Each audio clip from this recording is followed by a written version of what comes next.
Brilliance Audio presents the unabridged recording of Oggie Cooder by Sarah Weeks, performed by William Dufris. Chapter 1.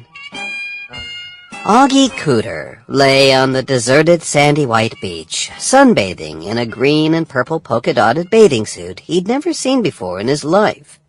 In his hand he held a giant coconut filled with the most delicious drink he'd ever tasted, and all around him graceful palm trees swayed to and fro, dancing a hula to the sound of a distant ukulele.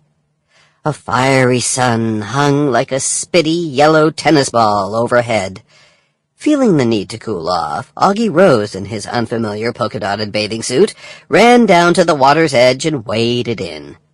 As he paddled out into the crystal blue sea, the warm, salty waves lapped against his cheek, and the air was filled with the sweet tropical aroma of dog breath. "Wait a second," thought Oggie. "Dog breath?" He opened his eyes.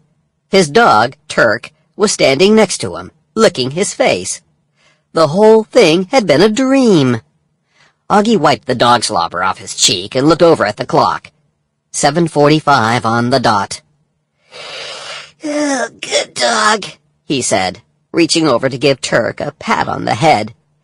"You're a regular alarm clock, except that you're furry, and you have fleas, and really bad breath."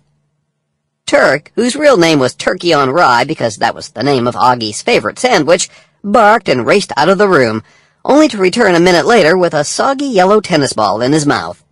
He whined and wagged his giant tail, nearly knocking a lamp off the bedside table. Okay, I get the message," said Oggie, sitting up and rubbing the sleep from his eyes. "Go get your leash and I'll walk you around the block before school." And that was how Oggie Cooder, future famous cheese-charving champion of the world, started his day. By the time Oggie got back from walking Turk that morning, his parents had already left for work. They'd gone in early to meet with a plumber about fixing a leaky pipe that had been giving them some trouble at their store. Oggie poured himself a quick bowl of cereal and picked up the mail, which was sitting in a pile on the kitchen table. Bills, junk, bills, he said as he sorted through the letters. "Hold on, is this what I think it is? Yes!" He held the long, pale blue envelope aloft. Oggie fluttered his tongue. Sample complete. Ready to continue?